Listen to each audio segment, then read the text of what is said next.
ਸਤਿ ਸ਼੍ਰੀ ਅਕਾਲ। ਤੁਸੀਂ ਜੁੜੇ ਹੋਏ ਹੋ ਪੰਜਾਬੀ ਰੇਡੀਓ USA ਦੇ ਨਾਲ ਤੇ ਮੈਂ ਹਾਂ ਪ੍ਰਵੀਨ ਸ਼ਰਮਾ ਲੈ ਕੇ ਹਾਜ਼ਰ ਹਾਂ ਪ੍ਰੋਗਰਾਮ ਖਬਰ ਤੇ ਨਜ਼ਰ। ਖਬਰ ਤੇ ਨਜ਼ਰ ਪ੍ਰੋਗਰਾਮ ਦੇ ਵਿੱਚ ਅਹਿਮ ਖਬਰਾਂ ਤੇ ਚਰਚਾ ਕਰਨ ਦੇ ਲਈ ਮੇਰੇ ਨਾਲ ਜੁੜ ਚੁੱਕੇ ਨੇ ਦੀਪਕ ਸ਼ਰਮਾ ਚਨਾਰਥਲ ਜੀ। ਪਹਿਲਾਂ ਉਹਨਾਂ ਦਾ ਕਰਦੇ ਹਾਂ ਸਵਾਗਤ, ਫਿਰ ਕਰਾਂਗੇ ਖਬਰਾਂ ਤੇ ਚਰਚਾ। ਸ਼ਰਮਾ ਜੀ ਸਤਿ ਸ਼੍ਰੀ ਅਕਾਲ, ਸਵਾਗਤ ਹੈ ਜੀ ਪੰਜਾਬੀ ਰੇਡੀਓ USA ਤੇ। ਸਤਿ ਸ਼੍ਰੀ ਅਕਾਲ ਪ੍ਰਵੀਨ ਜੀ, ਸਾਰੇ ਸਰੋਤਿਆਂ ਨੂੰ, ਦਰਸ਼ਕਾਂ ਨੂੰ ਮੇਰੀ ਪਿਆਰ ਭਰੀ ਸਤਿ ਸ਼੍ਰੀ ਅਕਾਲ ਜੀ। ਪ੍ਰੋਗਰਾਮ ਦੇ ਵਿੱਚ ਅੱਗੇ ਵਧਣ ਤੋਂ ਪਹਿਲਾਂ ਧੰਨਵਾਦ ਕਰਦੇ ਚਲੇ ਗਏ ਸਾਡੇ ਸਪਾਂਸਰਸ ਦਾ, ਜਿਹੜੇ ਜ਼ਰੀਆ ਬਣਦੇ ਨੇ ਇਹਨਾਂ ਪ੍ਰੋਗਰਾਮਾਂ ਨੂੰ ਤੁਹਾਡੇ ਤੱਕ ਪਹੁੰਚਾਉਣ ਦੇ ਲਈ। ਖਾਲਸਾ ਇੰਸ਼ੋਰੈਂਸ ਏਜੰਸੀ ਵਾਲੇ ਪਿਛਲੇ ਕਈ ਦਹਾਕਿਆਂ ਤੋਂ ਇੰਸ਼ੋਰੈਂਸ ਦੇ ਵਿੱਚ ਸ਼ਾਨਦਾਰ ਸੇਵਾਵਾਂ ਦੇਣ ਦੇ ਲਈ ਜਾਣੇ ਜਾਂਦੇ ਨੇ। ਕਿਸੇ ਵੀ ਤਰ੍ਹਾਂ ਦੀ ਇੰਸ਼ੋਰੈਂਸ ਦੇ ਲਈ ਤੁਸੀਂ ਇਹਨਾਂ ਦੇ ਨਾਲ 408-272-2500 ਤੇ ਗੱਲ ਕਰ ਸਕਦੇ ਹੋ। ਟਰਕੀਆਨਾ ਇਮੀਗ੍ਰੇਸ਼ਨ ਲਾ ਫਰਮ ਵਾਲੇ, ਜੇ ਟਰਕੀਆਨਾ ਇਮੀਗ੍ਰੇਸ਼ਨ ਬਾਬਤ ਤੁਹਾਡਾ ਕੋਈ ਸਵਾਲ ਹੈ, ਕੋਈ ਸਲਾਹ ਕਰਨੀ ਹੈ ਤਾਂ ਜੇ ਦੇ ਨਾਲ 415-909-0503 ਤੇ ਗੱਲ ਕੀਤੀ ਜਾ ਸਕਦੀ ਹੈ। ਗੁਰਦੀਪ ਸਿੰਘ ਬਿਰਦੀ ਕਲੋਵੇ, ਸਤਨਾਮ ਸਿੰਘ ਸ਼ੇਰਗਿੱਲ ਸਿਲਮਾ, ਜਗਤਾਰ ਸਿੰਘ ਆਨੰਦਪੁਰੀ ਫਰੀਮਾਉਂਟ, ਚਰਨਜੀਤ ਸਿੰਘ ਬਦਵਾਲ, ਪਿਆਰਾ ਸਿੰਘ, ਰਾਹੁਲ ਗੁਰਪਾਲ ਗਿੱਲ ਸੈਕਰਾਮੈਂਟੋ, ਗੁਰਦੀਪ ਸਿੰਘ ਗਿੱਲ ਤੇ ਪਰਿਵਾਰ ਯੂਬਾ ਸਿਟੀ, ਮਨਦੀਪ ਸਿੰਘ, ਸਰਬਜੀਤ ਕੌਰ ਸੈਨ ਹੋਜ਼ੇ, ਮਨਜੀਤ ਸਿੰਘ ਸੈਨ ਹੋਜ਼ੇ, ਮੀਰੀ ਪੀਰੀ ਸੇਵਾ ਸੁਸਾਇਟੀ ਫਰੈਜ਼ਨੋ ਤੇ ਜ਼ੈਂਡਰ ਗਰੁੱਪ ਵਾਲੇ। ਕਿਸੇ ਵੀ ਤਰ੍ਹਾਂ ਦਾ ਘਰ ਖਰੀਦਣਾ ਜਾਂ ਘਰ ਵੇਚਣਾ ਜਾਂ ਲੈਣਾ ਚਾਹੁੰਦੇ ਤੁਸੀਂ ਹੋਮ ਲੋਨ, ਤੇ ਇਹਨਾਂ ਦੇ ਨਾਲ 559-905-2575 ਤੇ ਗੱਲ ਕੀਤੀ ਜਾ ਸਕਦੀ ਹੈ। ਸ਼ਰਮਾ ਜੀ, ਖਬਰਾਂ ਦੇ ਵੱਲ ਆਈਏ ਤੇ ਸ਼ੁਰੂਆਤ ਕਰੀਏ ਚੋਣ ਪ੍ਰਚਾਰਾਂ ਤੋਂ ਤੇ ਸਰਕਾਰਾਂ ਤੋਂ। ਕਹਿੰਦੇ ਸਰਕਾਰ ਪੰਜਾਬ ਦੀ ਹੈ ਪਰ ਫੇਰੇ ਗੁਜਰਾਤ ਦੇ ਲਾ ਰਹੀ ਹੈ ਜੀ। ਬਿਲਕੁਲ ਜੀ, ਫੇਰੇ ਵੀ ਲਾ ਰਹੀ ਹੈ ਤੇ ਡੇਰੇ ਵੀ ਲਾ ਰਹੇ ਆ ਲਗਭਗ ਗੁਜਰਾਤ ਦੇ ਵਿੱਚ। ਸੋ ਆਪਾਂ ਪਹਿਲਾਂ ਹੀ ਪਿਛਲੇ ਦਿਨਾਂ 'ਚ ਚਰਚਾ ਵੀ ਕਰਕੇ ਹਟੇ ਸੀ ਆਪਣੇ ਦਰਸ਼ਕਾਂ ਦੇ ਨਾਲ ਕਿ ਪੰਜਾਬ ਦੇ ਮੰਤਰੀ, ਪੰਜਾਬ ਦੇ ਆਮ ਆਦਮੀ ਪਾਰਟੀ ਦੇ MLA, ਉਹਨਾਂ ਨੇ ਆਪਣੇ ਬੋਰੀ ਬਿਸਤਰੇ ਬੰਨ੍ਹ ਲਏ ਨੇ। ਉਹਨਾਂ ਨੂੰ ਟਾਰਗੇਟ ਦੇ ਦਿੱਤਾ ਗਿਆ ਕਿ ਤੁਸੀਂ ਗੁਜਰਾਤ ਪਹੁੰਚੋ, ਆਹ ਡੇਲੀ ਦਾ ਰਿਪੋਰਟ ਕਾਰਡ ਹੈ, ਐਵੇਂ ਪੂਰਾ ਕਰਨਾ। ਤੇ ਬਿਲਕੁਲ ਲਗਭਗ ਉਹੋ ਜਿਹਾ ਕੁਛ ਹੋਇਆ। ਪੰਜਾਬ ਦੇ ਮੁੱਖ ਮੰਤਰੀ ਸਾਹਿਬ ਤਾਂ ਪਿਛਲੇ 2 ਦਿਨਾਂ ਤੋਂ ਉੱਥੇ ਦੌਰੇ ਤੇ ਸੀ, ਕੱਲ੍ਹ ਹੀ ਪਰਤੇ। ਤੇ ਪਰ ਉਸ ਤੋਂ ਇਲਾਵਾ ਪੰਜਾਬ ਦੇ ਆਮ ਆਦਮੀ ਪਾਰਟੀ ਨਾਲ ਸੰਬੰਧਿਤ ਲਗਭਗ 90% MLA ਹੁਣ ਗੁਜਰਾਤ 'ਚ ਨੇ ਜੀ। ਜੇਕਰ ਮੈਂ ਗੱਲ ਕਰਾਂ ਤਾਂ ਕੈਬਨਿਟ ਮੰਤਰੀ ਜ਼ਰੂਰ ਫਿਲਹਾਲ ਪੰਜਾਬ 'ਚ ਨੇ, ਪਰ ਮੰਤਰੀ MLA ਦੇ ਵਿੱਚੋਂ ਜ਼ਿਆਦਾਤਰ MLA ਆਮ ਆਦਮੀ ਪਾਰਟੀ ਨਾਲ ਸੰਬੰਧਿਤ ਗੁਜਰਾਤ ਪਹੁੰਚ ਗਏ ਨੇ। ਜਾਂਦੇ ਹੀ ਉਹਨਾਂ ਦਾ ਸੰਦੀਪ ਪਾਠਕ ਨੇ ਕਲਾਸ ਲਈ, ਬਕਾਇਦਾ ਉਹਨਾਂ ਨੂੰ ਬਿਠਾ ਕੇ ਸਮਝਾਇਆ ਤੇ ਉਹਨਾਂ ਨੂੰ ਇੱਕ ਚਿੱਠੀ ਦਿੱਤੀ। ਚਿੱਠੀ ਹੈ ਜੀ ਕੇਜਰੀਵਾਲ ਦੀ ਗਰੰਟੀ ਜੀ। ਉਹ ਚਿੱਠੀ ਗੁਜਰਾਤੀ ਛਪੀ ਹੈ ਤੇ ਉਸ ਚਿੱਠੀ ਦੇ ਵਿੱਚ ਉਹੀ ਵਾਅਦੇ ਨੇ ਜਿਹੋ ਜਿਹੀਆਂ ਗਰੰਟੀਆਂ ਪੰਜਾਬ 'ਚ ਵੰਡੀਆਂ ਗਈਆਂ, ਪੰਜਾਬ 'ਚ ਐਲਾਨ ਕੀਤੇ ਗਏ। ਸੋ ਉਹੀ ਸਕੂਲ, ਉਹੀ ਮਹੱਲਾ ਕਲੀਨਿਕ, ਉਹੀ 1000 ਰੁਪਈਆ, ਉਹੀ ਰੁਜ਼ਗਾਰ, ਉਹੀ ਨੌਕਰੀਆਂ ਤੇ ਉਹੀ ਹੋਰ ਸਾਰੇ ਕਿਸਾਨਾਂ ਲਈ ਉੱਥੇ ਫਾਰਮੂਲੇ। ਸੋ ਉਹੀ ਮੁਫਤ ਬਿਜਲੀ ਤੇ ਵੱਡੇ ਵੱਡੇ ਐਲਾਨ ਉਹਦੇ ਵਿੱਚ ਸ਼ਾਮਲ ਨੇ। ਤੇ ਉਹ ਕੇਜਰੀਵਾਲ ਵੱਲੋਂ ਲਿਖੀ ਚਿੱਠੀ ਹੈ ਤੇ ਉਹਨਾਂ ਨੂੰ ਕਿਹਾ ਗਿਆ ਕਿ ਹਰ ਘਰ 'ਚ ਪਹੁੰਚਾਉਣੀ ਹੈ। ਤੇ ਉਹਦੇ ਲਈ ਬਕਾਇਦਾ ਤੌਰ ਤੇ MLA ਨੂੰ ਰੋਜ਼ਾਨਾ ਦਾ ਜਿਹੜਾ ਅਪਡੇਟ ਚਾਰਟ ਹੈ ਉਹ ਸ਼ਾਮ ਨੂੰ ਭਰਨ ਲਈ ਕਿਹਾ ਗਿਆ। ਤੇ ਉਹਦੇ ਲਈ ਕਿਹਾ ਗਿਆ ਕਿ ਤੁਹਾਨੂੰ ਇੰਨੇ ਪਿੰਡ ਦਿੱਤੇ, ਇਹਨਾਂ ਪਿੰਡਾਂ ਤੁਸੀਂ ਇੱਕ ਦਿਨ 'ਚ ਇੰਨੇ ਪਿੰਡ ਕਵਰ ਕਰਨੇ ਨੇ, ਇਸ ਪਿੰਡ ਦੇ ਵਿੱਚ ਇੰਨੇ ਘਰ ਨੇ, ਇੰਨੇ ਲੋਕ ਨੇ, ਇਹਨਾਂ ਨਾਲ ਮਿਲਣਾ, ਹਰ ਘਰ ਜਾਣਾ, ਚਾਹੇ ਉਹ ਘਰ BJP ਨਾਲ ਸੰਬੰਧਿਤ ਹੈ, ਚਾਹੇ ਉਹ ਘਰ ਕਾਂਗਰਸੀਆਂ ਨਾਲ ਸੰਬੰਧਿਤ ਹੈ, ਉਹ ਤੁਸੀਂ ਹਰ ਘਰ ਦੇ ਵਿੱਚ ਪਹੁੰਚ ਕਰਨੀ ਹੈ। ਔਰ ਖਾਸ ਕਰਕੇ ਪ੍ਰਵੀਨ ਜੀ, ਉਹਨਾਂ ਨੂੰ ਇਹ ਹਦਾਇਤ ਕੀਤੀ ਗਈ ਕਿ ਜਿਹੜੇ ਪਿੰਡਾਂ ਦੇ ਵਿੱਚ BJP ਨਾਲ ਸੰਬੰਧਿਤ ਔਰ ਕਾਂਗਰਸ ਨਾਲ ਸੰਬੰਧਿਤ ਉੱਥੇ ਦੇ ਸਰਪੰਚ ਪੰਚ ਨੇ, ਉਹਨਾਂ ਦੇ ਘਰੇ ਜ਼ਰੂਰ ਜਾਣਾ। ਔਰ ਉਹਨਾਂ ਨੂੰ ਇਹ ਕਿਹਾ ਗਿਆ ਕਿ ਤੁਸੀਂ ਇਹ ਕਹਿਣਾ ਜਦੋਂ 4 ਬੰਦੇ ਉੱਥੇ ਪਿੰਡ ਵਾਲੇ ਵੀ ਨਾਲ ਹੋਣ ਕਿ ਅਸੀਂ ਤੁਹਾਨੂੰ ਨਹੀਂ ਕਹਿੰਦੇ ਤੁਸੀਂ ਪਾਰਟੀ ਬਦਲੋ, ਤੁਸੀਂ ਰਹੋ ਆਪਣੀ ਪਾਰਟੀ ਦੇ ਵਿੱਚ, ਬਸ ਅੰਦਰ ਖਾਤੇ ਸਾਡਾ ਸਹਿਯੋਗ ਕਰਿਓ। ਸੋ ਇੰਨਾ ਕਹਿ ਕੇ ਹੀ ਆਉਣਾ ਤੇ ਹੋਰ ਕੁਛ ਨਹੀਂ। ਕਿ ਉਹਦੇ ਨਾਲ ਹੀ ਮੈਸੇਜ ਚਲਾ ਜਾਂਦਾ ਕਿ ਸਰਪੰਚ ਦੇ ਘਰੇ ਆ ਗਏ ਜੀ ਆਮ ਆਦਮੀ ਪਾਰਟੀ ਵਾਲੇ। ਤੇ ਜਦੋਂ ਤੁਸੀਂ ਕਿਸੇ ਘਰੇ ਜਾਓਗੇ ਤਾਂ ਅਗਲਾ ਉੱਥੇ ਘਰੋਂ ਤਾਂ ਨਾ ਕਰੂਗਾ, ਤੁਹਾਨੂੰ ਮੰਜਾ ਤਾਂ ਡਾਊਗਾ ਹੀ, ਕੁਰਸੀ ਤਾਂ ਦਊਗਾ ਹੀ, ਚਾਹ ਤਾਂ ਪਿਲਾਊਗਾ ਹੀ ਨਾ। ਸੋ ਇਸ ਲਈ ਇਸ ਫਾਰਮੂਲਾ। ਤੇ ਦੂਸਰਾ ਇਹ ਤੋਂ ਵੀ ਅੱਗੇ ਉਹ ਕਹਿੰਦੇ ਕਿ ਸਰਪੰਚਾਂ ਨੂੰ ਤੁਸੀਂ ਇਹ ਜ਼ਰੂਰ ਕਹਿ ਕੇ ਆਉਣਾ ਕਿ ਕੇਜਰੀਵਾਲ ਜੀ ਦੀ ਆਹ ਗਰੰਟੀ ਹੈ, ਜਦੋਂ ਆਮ ਆਦਮੀ ਪਾਰਟੀ ਸਰਕਾਰ ਆ ਗਈ ਤੁਹਾਡਾ ਮਾਣ ਭੱਤਾ ਮਹੀਨੇ ਦਾ ਵਧਾ ਕੇ 10,000 ਕਰ ਦਾਂਗੇ। ਠੀਕ ਹੈ। ਸੋ ਸਰਕਾਰੀ ਖਜ਼ਾਨੇ 'ਚੋਂ ਵੋਟ ਖਰੀਦਣ ਦਾ ਫਾਰਮੂਲਾ, ਜਿਵੇਂ ਬਿਜਲੀ ਵਾਲਾ ਹੈ, ਜਿਵੇਂ ਮੁਫਤ 1000 ਰੁਪਏ ਵਾਲਾ ਹੈ, ਸੋ ਇਸ ਤਰ੍ਹਾਂ ਦੇ ਜਿਹੜੇ ਨੇ ਸਰਕਾਰੀ ਖਜ਼ਾਨੇ 'ਚੋਂ ਵੋਟਾਂ ਖਰੀਦਣ ਦੀ ਕਵਾਇਦ ਹੈ, ਉਹੀ ਕਵਾਇਦ ਉੱਥੇ ਵੀ ਜਾਰੀ ਹੈ। ਫਿਰ ਕਹਿੰਦੇ ਜਦੋਂ ਤੁਸੀਂ ਪਿੰਡਾਂ 'ਚ ਸਾਰਿਆਂ 'ਚ ਘੁੰਮ ਲਏ, ਘਰਾਂ 'ਚ ਜਾਇਆ, ਲੋਕਾਂ ਨਾਲ ਸੰਪਰਕ ਕਰ ਲਿਆ, ਫਿਰ ਉਹਨਾਂ ਨੂੰ ਇੱਕ ਇਕੱਠ ਦਾ ਟਾਰਗੇਟ ਦੇਣਾ ਕਿ 5 ਪਿੰਡਾਂ ਦਾ ਟਾਰਗੇਟ ਇਕੱਠਾ ਭਾਈ ਇੱਥੇ ਕਰਾਂਗੇ, ਅਸੀਂ 10 ਪਿੰਡਾਂ ਦਾ ਇਕੱਠ ਇੱਥੇ ਕਰਾਂਗੇ, ਫਿਰ ਅਸੀਂ ਬਲਾਕ ਲੈਵਲ ਦਾ, ਜ਼ਿਲ੍ਹੇ ਲੈਵਲ ਦਾ, ਫਿਰ ਤਹਿਸੀਲ ਲੈਵਲ ਦਾ, ਏਦਾਂ ਪੜਾਅ ਦਰ ਪੜਾਅ ਅਸੀਂ ਚੱਲਣਾ। ਤੇ ਫਿਰ ਵੱਡੀਆਂ ਰੈਲੀਆਂ ਸੋ ਐਮਐਲਏਆਂ ਨੂੰ ਇਹ ਡੇਲੀ ਦਾ ਟਾਰਗੇਟ ਦਿੱਤਾ ਗਿਆ ਤੇ ਉਹਦੇ ਤਹਿਤ ਉਹਨਾਂ ਨੇ ਪਿੰਡਾਂ 'ਚ ਜਾਣਾ ਸ਼ੁਰੂ ਕਰ ਦਿੱਤਾ। ਕਹਿੰਦੇ ਕਿ ਚਿੱਠੀਆਂ ਦੇਣੀਆਂ ਸ਼ੁਰੂ ਕਰ ਦਿੱਤੀਆਂ, ਮੁਲਾਕਾਤਾਂ ਸ਼ੁਰੂ ਕਰ ਲਈਆਂ। ਉਸ ਤੋਂ ਬਾਅਦ ਉਹ ਰੈਲੀਆਂ ਕਰਨਗੇ, ਉਸ ਤੋਂ ਬਾਅਦ ਉਹ ਫਿਰ ਵੱਡੀਆਂ ਰੈਲੀਆਂ ਕਰਾਉਣਗੇ ਜਿਹਦੇ ਵਿੱਚ ਵੱਡੇ ਲੀਡਰ ਆਉਣਗੇ। ਐਮਐਲਏ ਉੱਥੇ ਪਹੁੰਚ ਗਏ, ਘੁੰਮਣ ਲੱਗ ਗਏ, ਕਾਰਵਾਈ ਪਾਉਣ ਲੱਗ ਗਏ, ਪਰ ਉਹਨਾਂ ਲਈ ਮਸਲਾ ਖੜਾ ਪ੍ਰਵੀਨ ਜੀ। ਜੀ ਜੀ। ਉਹ ਕਹਿੰਦੇ ਕਿ ਇੱਥੇ ਸਾਡਾ ਥੱਲੇ ਧਰਾਤਲ ਤੇ ਸੰਗਠਨ ਹੀ ਨਹੀਂ ਹੈਗਾ, ਤੇ ਸੰਗਠਨ ਨਾ ਹੋਣ ਦਾ ਮਤਲਬ ਸਥਾਨਕ ਲੋਕ ਉਹਨਾਂ ਨੂੰ ਨਾਲ ਮਿਲ ਨਹੀਂ ਰਹੇ, ਪਾਰਟੀ ਦੇ ਵਰਕਰ ਉੱਥੇ ਵਾਲੇ ਨਾਲ ਨਹੀਂ ਮਿਲ ਰਹੇ। ਜਿੰਨੇ ਆਏ ਨੇ, ਕੋਈ ਦਿੱਲੀ ਵਾਲਾ ਨਾਲ ਹੈ, ਕੋਈ ਹਰਿਆਣੇ ਵਾਲਾ ਨਾਲ ਹੈ, ਤੇ ਬਾਕੀ ਪੰਜਾਬ ਵਾਲੀ ਜਨਤਾ। ਸੋ ਇਸ ਲਈ ਉਹ ਕਹਿੰਦੇ ਕਿ ਸਾਨੂੰ ਦੁਵਿਧਾ ਆ ਰਹੀ ਹੈ ਇੱਥੇ ਭਾਸ਼ਾ ਸਮਝਣ 'ਚ। ਆਪਣੇ ਜ਼ਿਆਦਾਤਰ ਆਮ ਆਦਮੀ ਪਾਰਟੀ ਦੇ ਐਮਐਲਏ ਅਜਿਹੇ ਨੇ ਜਿਹੜੇ ਮਤਲਬ ਕਿ ਪੰਜਾਬੀ ਤੋਂ ਬਾਅਦ ਹੋਰ ਭਾਸ਼ਾ ਚੰਗੀ ਤਰ੍ਹਾਂ ਬੋਲੇ ਨਹੀਂ ਪਾਉਂਦੇ। ਅੰਗਰੇਜ਼ੀ, ਹਿੰਦੀ ਵੀ ਉਹਨਾਂ ਲਈ ਮੁਸ਼ਕਿਲ ਹੈ, ਤੇ ਗੁਜਰਾਤੀ ਤਾਂ ਬਹੁਤ ਦੂਰ ਦੀ ਗੱਲ ਹੈ ਜੀ। ਸੋ ਉੱਥੇ ਦੇ ਲੋਕ ਆਪਣੀ ਭਾਸ਼ਾ ਨੂੰ ਬਹੁਤ ਪਿਆਰ ਕਰਦੇ ਨੇ, ਤੇ ਉਹ ਗੁਜਰਾਤੀ ਨੂੰ ਪਹਿਲ ਕਦਮੀ ਦੇ ਰਹੇ ਨੇ, ਗੁਜਰਾਤੀ 'ਚ ਗੱਲ ਕਰਦੇ ਨੇ, ਚਾਹੇ ਉੱਥੇ ਦਾ ਹਿੰਦੂ ਭਾਈਚਾਰਾ, ਚਾਹੇ ਮੁਸਲਿਮ ਭਾਈਚਾਰਾ, ਚਾਹੇ ਕੋਈ ਹੋਰ ਵਰਗ ਹੈ। ਸੋ ਭਾਸ਼ਾ ਨੂੰ ਲੈ ਕੇ ਇਹਨਾਂ ਲਈ ਬੜੀ ਦਿੱਕਤ ਆ ਰਹੀ ਹੈ, ਤੇ ਇਸ ਲਈ ਉਹ ਕਹਿੰਦੇ ਕਿ ਸਾਡੇ ਲਈ ਮਸਲਾ ਕਿ ਸਥਾਨਕ ਲੀਡਰ ਸਾਡੇ ਨਹੀਂ ਹੈਗੇ, ਪਰ ਅਸੀਂ ਘੁੰਮਣਾ ਜ਼ਰੂਰ ਹੈ, ਟਾਰਗੇਟ ਜ਼ਰੂਰ ਪੂਰਾ ਕਰਨਾ, ਕਿਉਂਕਿ ਆਉਂਦੇ ਸਮੇਂ ਦੇ ਵਿੱਚ ਪੰਜਾਬ ਕੈਬਨਿਟ 'ਚ ਵਿਸਤਾਰ ਹੋਣਾ ਜੀ। ਤੇ ਕਹਿੰਦੇ ਉਹ ਵਿਸਤਾਰ ਦੇ ਲਈ ਕਦੇ ਬੀਬੀ ਮਾਣੂਕੇ ਦਾ ਨਾਂ ਚੱਲਦਾ ਹੈ, ਕਦੇ ਬਲਜਿੰਦਰ ਕੌਰ ਦਾ ਨਾਂ ਚੱਲਦਾ, ਕਦੇ ਪ੍ਰਿੰਸੀਪਲ ਬੁੱਧਰਾਮ ਦਾ ਨਾਂ ਚੱਲਦਾ, ਪਰ ਕਹਿੰਦੇ ਜਿਹੜੀ ਪਹਿਲੀ ਕੈਬਨਿਟ ਬਣੀ ਸੀ ਭਗਵੰਤ ਮਾਨ ਜੀ ਦੀ, ਉਹਦੇ ਵਿੱਚ ਜ਼ਿਆਦਾਤਰ ਨਵੇਂ ਚਿਹਰੇ ਸੀ। ਸੋ ਇਸ ਲਈ ਕਹਿੰਦੇ ਸਾਨੂੰ ਵੀ ਇਹ ਟਾਰਗੇਟ ਨਾਲ ਮਿਲਿਆ ਕਿ ਜਿੰਨਾ ਵਧੀਆ ਕੰਮ ਕਰੋਗੇ ਉਨੀ ਵਧੀਆ ਝੰਡੀ ਵਾਲੀ ਕਾਰ ਮਿਲੂਗੀ। ਸੋ ਇਸ ਲਈ ਆਹ ਲਾਲਚ ਐਮਐਲਏਆਂ ਨੂੰ, ਤੇ ਐਮਐਲਏ ਅੱਗੇ ਲਾਲਚ ਬਣ ਰਹੇ ਨੇ ਸਰਕਾਰ ਬਣਾਉਣ ਲਈ। ਸੋ ਖੇਡ ਪੂਰਾ ਜਾਰੀ ਹੈ, ਤੇ ਪਰ ਦੂਜੀਆਂ ਧਿਰਾਂ ਵੀ ਪਿੱਛੇ ਨਹੀਂ ਪ੍ਰਵੀਨ ਜੀ। ਜਿਹੋ ਜਿਹਾ ਘਟੀਆ ਦਾ ਬੀਜੇਪੀ ਨੇ ਖੇਡਿਆ ਜੀ, ਉਹ ਬਾਕਮਾਲ ਹੈ। ਤੁਸੀਂ ਇਹ ਦੇਖੋ ਕਿ ਇਹਨਾਂ ਦੇ ਆਮ ਆਦਮੀ ਪਾਰਟੀ ਦੇ ਦਿੱਲੀ ਦੇ ਮੰਤਰੀ ਨੇ ਜੋ ਕਰਤੂਤ ਕੀਤੀ ਜੀ, ਉਹ ਬਹੁਤ ਘਟੀਆ ਸੀ। ਠੀਕ ਹੈ, ਤੁਸੀਂ ਕਿਸੇ ਦੂਸਰੇ ਧਰਮ ਦੇ ਵਿੱਚ ਕਿਸੇ ਨੂੰ ਸ਼ਾਮਲ ਕਰਾ ਰਹੇ ਹੋ ਤਾਂ ਠੀਕ ਹੈ, ਉਸ ਧਰਮ ਦੇ ਵਿੱਚ ਜਾਣਾ ਉਹਦੀ ਆਜ਼ਾਦੀ ਆ, ਪਰ ਜਿਹੜੇ ਧਰਮ ਤੋਂ ਲਿਆ ਰਹੇ ਹੋ ਤੁਸੀਂ, ਉਸ ਧਰਮ ਨੂੰ ਕਿਉਂ ਭੰਡ ਰਹੇ ਹੋ? ਉਸ ਧਰਮ ਦੇ ਅਕੀਦਾ ਜਿਹਦੇ ਵਿੱਚ ਜਿਨ੍ਹਾਂ ਨੂੰ ਉਹ ਇਸ਼ਟ ਮੰਨਦੇ ਨੇ, ਉਹਨਾਂ ਬਾਰੇ ਕਿਉਂ ਮਤਲਬ ਕਿ ਕੂੜ ਪ੍ਰਚਾਰ ਕਰ ਰਹੇ ਹੋ? ਸੋ ਜਿਸ ਢੰਗ ਨਾਲ ਉਹਨਾਂ ਨੇ ਹਿੰਦੂ ਦੇਵੀ ਦੇਵਤਿਆਂ ਬਾਰੇ ਸਵਾਲ ਖੜੇ ਕੀਤੇ, ਤੇ ਉਹਦੇ ਨਾਲ ਉਹ ਬਦਨਾਮੀ ਕੇਜਰੀਵਾਲ ਤੱਕ ਪਹੁੰਚੀ, ਤੇ ਉਹਦਾ ਅਸਰ ਗੁਜਰਾਤ ਦੇ ਵਿੱਚ ਨਵੇਂ ਰੂਪ 'ਚ ਸਾਹਮਣੇ ਆਇਆ। ਮੰਤਰੀ ਨੇ ਨਲਾਇਕੀ ਕੀਤੀ ਦੇਵੀ ਦੇਵਤਿਆਂ ਉੱਤੇ ਸਵਾਲ ਖੜੇ ਕਰਕੇ, ਤੇ ਉਹਨਾਂ ਨੇ ਕੀਤੀ ਕਿਹੜੇ ਸਮਾਗਮ ਜਦੋਂ ਬੁੱਧ ਧਰਮ 'ਚ ਆਪਣਾ ਸ਼ਾਮਲ ਕਰਾ ਰਹੇ ਸੀ, ਪਰ ਉੱਥੇ ਬੋਰਡ ਕੀ ਲਾਏ? ਕੇਜਰੀਵਾਲ ਦੇ ਸਿਰ ਤੇ ਟੋਪੀ ਕਿਹੜੀ ਪਵਾਈ? ਮੁਸਲਿਮ ਭਾਈਚਾਰੇ ਦੀ। ਮਤਲਬ ਚੋਣ ਮੁੱਦਾ ਬਣਾਇਆ ਜਾ ਰਿਹਾ ਹੈ ਹਿੰਦੂ ਬਨਾਮ ਮੁਸਲਿਮ, ਠੀਕ ਹੈ, ਤੇ ਉੱਥੇ ਗੁਜਰਾਤੀ ਦੇ ਵਿੱਚ ਬੋਰਡਾਂ ਤੇ ਲਿਖ ਦਿੱਤਾ ਗਿਆ ਕਿ ਇਹ ਕੇਜਰੀਵਾਲ ਹਿੰਦੂ ਦੇਵੀ ਦੇਵਤੇ ਬ੍ਰਹਮਾ ਵਿਸ਼ਨੂੰ ਮਹੇਸ਼ ਨੂੰ ਭਗਵਾਨ ਨਹੀਂ ਮੰਨਦਾ। ਸੋ ਇਸ ਲਈ ਉਹਨੂੰ ਮੁਸਲਿਮ ਟੋਪੀ ਪਵਾ ਕੇ ਉਹ ਬੋਰਡ ਲਵਾ ਦਿੱਤੇ ਗਏ, ਤਾਂ ਕਿ ਉਹ ਮੰਤਰੀ ਦੀਆਂ ਵੀਡੀਓ ਚਲਾ ਦਿੱਤੀਆਂ ਗਈਆਂ, ਨਾਲ ਉਹ ਵੀਡੀਓ ਫੈਲਾਈ ਜਾ ਰਹੀ ਆ। ਮੰਤਰੀ ਨੂੰ ਅਸਤੀਫਾ ਵੀ ਦੇਣਾ ਪਿਆ, ਮਾਫੀ ਵੀ ਮੰਗਣੀ ਪਈ, ਕੇਜਰੀਵਾਲ ਤੋਂ ਝਾੜਾਂ ਵੀ ਖਾਣੀਆਂ ਪਈਆਂ, ਪਰ ਤੀਰ ਕਮਾਨ ਚੋਂ ਨਿਕਲਿਆ ਤੀਰ ਔਰ ਜ਼ਬਾਨ ਚੋਂ ਨਿਕਲੇ ਬੋਲ ਵਾਪਸ ਨਹੀਂ ਹੁੰਦੇ। ਇਸ ਲਈ ਹੁਣ ਉਹਦੀ ਉਹ ਕੀਤੀ ਕੁਤਾਹੀ ਤਾਂ ਮਾਫ ਨਹੀਂ ਹੋਣੀ, ਪਰ ਉਸ ਨੂੰ ਬੀਜੇਪੀ ਨੇ ਉਹ ਤੋਂ ਵੀ ਜ਼ਿਆਦਾ ਘਟੀਆ ਰੰਗ ਦਿੱਤਾ ਕਿ ਤੁਸੀਂ ਉਸ ਨੂੰ ਮੁਸਲਿਮ ਭਾਈਚਾਰੇ ਨਾਲ ਜੋੜ ਕੇ ਉੱਥੇ ਟਕਰਾਅ ਵਾਲਾ ਬਣਾਉਣਾ ਚਾਹੁੰਦੇ ਹੋ ਕਿ ਦੇਖੋ ਜੀ ਇਹ ਤਾਂ ਹਿੰਦੂ ਵਿਰੋਧੀ ਹੈ, ਤੇ ਮੁਸਲਮਾਨ ਨਾਲ ਪਹਿਲਾਂ ਵੀ ਕੇਜਰੀਵਾਲ ਕਦੇ ਨਹੀਂ ਗਿਆ। ਜੇ ਗਿਆ ਹੁੰਦਾ ਤਾਂ ਦਿੱਲੀ ਸ਼ਾਹੀਨ ਬਾਗ ਦੇ ਮਸਲੇ 'ਚ ਨਾਲ ਖੜਦਾ, ਧਾਰਾ 370 ਦੇ ਮਸਲੇ ਤੇ ਬੋਲਦਾ, ਪਰ ਕੇਜਰੀਵਾਲ ਤਾਂ ਪਹਿਲਾਂ ਹੀ ਆਪਣੇ ਆਪ ਨੂੰ ਸੱਚਾ ਹਿੰਦੂ ਦਿਖਾਉਣਾ ਚਾਹੁੰਦਾ। ਪਰ ਇੱਧਰ ਆ ਉਹਦੇ ਮੰਤਰੀ ਨੇ ਜੋ ਕਰਤਾ, ਉਹਦੇ ਨਾਲ ਉਹਦੀ ਸਾਰਾ ਉਹ ਹਿੰਦੂਵਾਦ ਢਹਿ ਢੇਰੀ ਹੋ ਗਿਆ।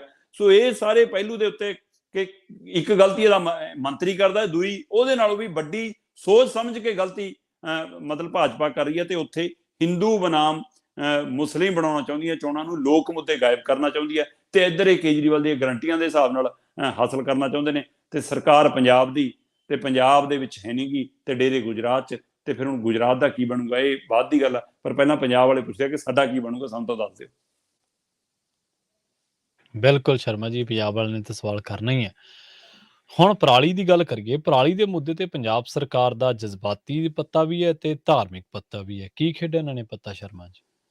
ਪ੍ਰਵੀਨ ਜੀ, ਤੁਹਾਡੇ ਧਿਆਨ 'ਚ ਹੋਏਗਾ ਕਿ ਪਿਛਲੇ ਦਿਨੀ ਬੀਕੇ ਜੰਜੂਆ ਜੀ ਦੀ ਇੱਕ ਚਿੱਠੀ ਦਾ ਹਵਾਲਾ ਆਪਾਂ ਦਿੱਤਾ ਸੀਗਾ, ਕੁਝ ਮੂੰਹ ਜ਼ਬਾਨੀ ਆਰਡਰਾਂ ਦਾ ਹਵਾਲਾ ਆਪਾਂ ਦਿੱਤਾ ਸੀਗਾ ਕਿ ਭਾਈ ਡੀਸੀਆਂ ਨੂੰ ਹਦਾਇਤ ਕਰ ਦਿੱਤੀ ਹੈ ਕਿ ਜਿੱਥੇ ਵੀ ਪਰਾਲੀ ਸੜੇ ਪਰਚਾ ਦਰਜ ਕਰ ਦਿਓ, ਕਾਰਵਾਈ ਪਾ ਦਿਓ, ਤੇ ਉਹਨਾਂ ਦੇ ਮਤਲਬ ਕਿ ਜਿਹੜੀਆਂ ਸਹੂਲਤਾਂ ਮਿਲਦੀਆਂ ਕਿਸਾਨਾਂ ਨੂੰ ਉਹਨਾਂ ਦੇ ਉੱਤੇ ਲਕੀਰ ਮਾਰ ਦਿਓ।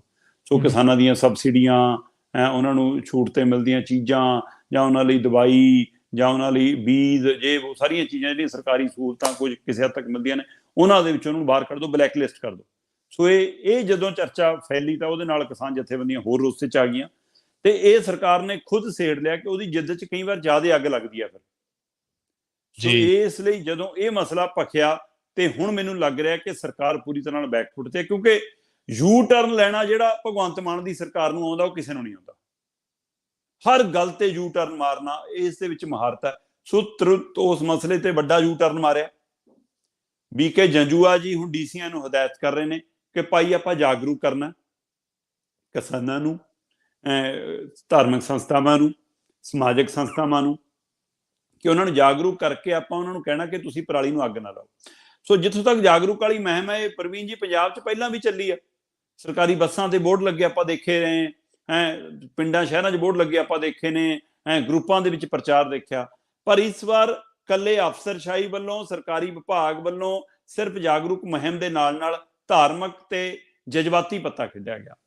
ਜਜ਼ਬਾਤੀ ਪੱਤਾ ਇਹ ਆ ਪ੍ਰਵੀਨ ਜੀ, ਬਕਾਇਦਾ ਤੌਰ ਤੇ ਸਿੱਖਿਆ ਵਿਭਾਗ ਨੂੰ ਨਾਲ ਲੈ ਕੇ ਪੰਜਾਬ ਦੇ ਪਿੰਡਾਂ ਦੇ ਸਕੂਲਾਂ ਦੇ ਵਿੱਚ, ਕਿਉਂਕਿ ਪਿੰਡਾਂ ਦੇ ਸਕੂਲਾਂ ਦੇ ਵਿੱਚ ਕਿਸਾਨ, ਮਜ਼ਦੂਰ, ਗਰੀਬ, ਆਮ ਤਬਕੇ ਦੇ ਜਵਾਕ ਪੜ੍ਹਦੇ ਨੇ। ਹੁਣ ਬੜੇ ਘਰਾਣੇ ਦੇ ਬੱਚੇ ਤਾਂ ਪੜ੍ਹਦੇ ਨਹੀਂਗੇ।